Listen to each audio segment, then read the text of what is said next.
ここより世界に痛みを神羅転生。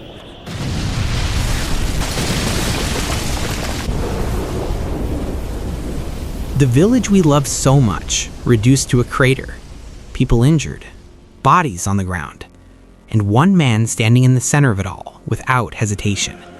He's not smiling. He's not in ecstasy. He doesn't look out of control. He looks certain. Pain didn't invade Konoha out of blind hatred. He invaded because he believes peace will only come when the world knows true pain. But before that phrase ever existed, there was a skinny, starving boy hiding among the ruins of a war that was never his to begin with. The Hidden Rain Village was never the protagonist of anything. It was simply a battlefield for the great nations. Whenever Konoha, Suna, and Iwa went to war, that's where the bombs fell. Nagato wasn't born hating the world, he was born afraid of it. One night, soldiers broke into his house. They didn't know it was the home of an ordinary family. They believed enemies were hiding there. His parents tried to explain. They tried to kneel, but it didn't matter. They were killed right in front of his son. And what awakens in that moment isn't a thirst for power, it's helplessness. Nagato begins wandering through a devastated country. No food, no direction, no one. Until he meets two other orphans just like him, Yahiko and Konan. And there, something rare is born in that world. Friendship. Nagato isn't alone anymore. He and his friends don't want to dominate anyone. They don't want to destroy anything. They just want the war to end. Nothing more. And when Jiraiya appears, he teaches them something unexpected. Hatred can be broken. People can understand each other.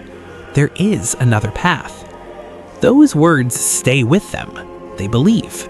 So they grow. They train. They learn. And eventually, they begin to dream. From that dream, the original Akatsuki is born. A group that didn't seek power. It sought stability. A group that dreamed of a new dawn. A dawn where peace could finally exist.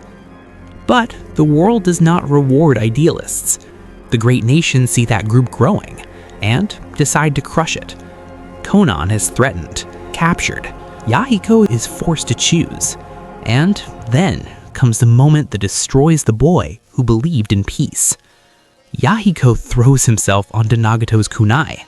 He chooses to die, so his friend can live. In that instant, something changes. Nagato realizes something terrifying. The world does not respond to kindness. It responds to pain. If pain is what shapes people, then the only way to teach peace is through absolute suffering. That is where pain is born, and with him, his conviction. His motivation isn't personal revenge. It is the belief that this is the only way to bring peace to the world, a catastrophe so devastating that every nation will fear repeating the same mistake. So he turns bodies into the 6 paths of pain, including the body of his best friend. He erases his own identity. He stops being Nagato. And finally, when he destroys Konoha, it isn't an impulsive act. It's an ideological experiment. He believes that if the world feels the same pain he felt, humanity will finally understand. And only then, peace might become possible. And that is what makes Pain one of the most terrifying villains ever created. He reached a rational conclusion in a completely broken world.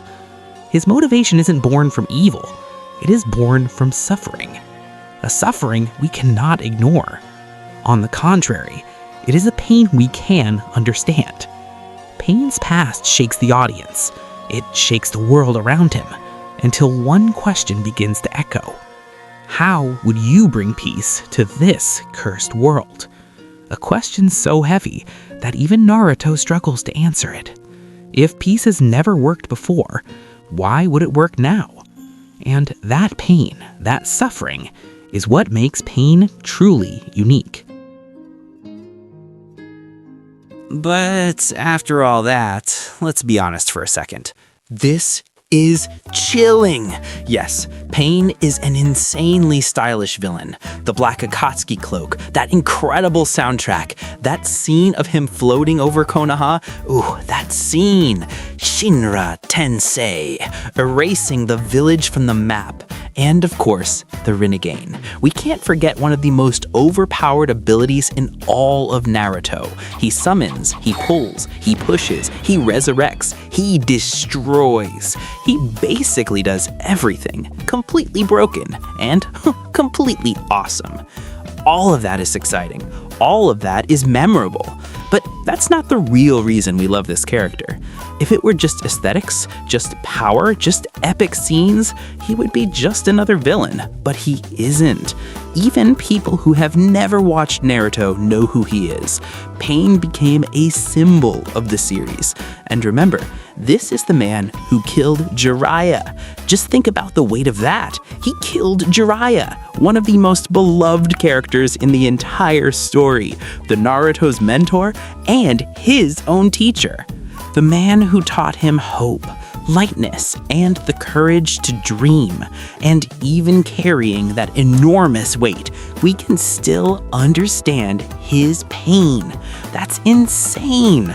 You hate what he did, but you understand why he did it. And because of that, you can't truly hate him. And that's the moment he leaves the category of villain and enters the category of perfect villain. He has presence, he has aura, he has power, but what truly elevates him is how real his pain feels. Are his actions extreme? Absolutely. Are they wrong? Maybe, but they are completely coherent with the life he lived, and he forces us to ask a disturbing question. Would we have done anything different? And for me, that is what separates a normal villain from a perfect one. Because deep down, we know that if you take any human and throw them into an endless cycle of war, loss, death, and frustration, some version of pain might emerge from that. And that's why he opens this list. Because real pain is one of the most powerful forces for creating a truly great villain. And you might be wondering right now, list? What list? Huh? Well, I have to admit something. My original idea for this video was much more ambitious. There are so many other villains that I love and that I would love to dive deeper into. But honestly, this video took me an insane amount of work, so I'd really like to hear your opinion about this format, this idea of exploring how great villains are created. So don't forget to leave a comment and subscribe. Seriously, that kind of support helps the channel grow a lot. And who knows, maybe one day I'll be able to dedicate 100% of my time to this channel. That would truly be a dream. But that's it. Thank you so much for watching all the way to the end.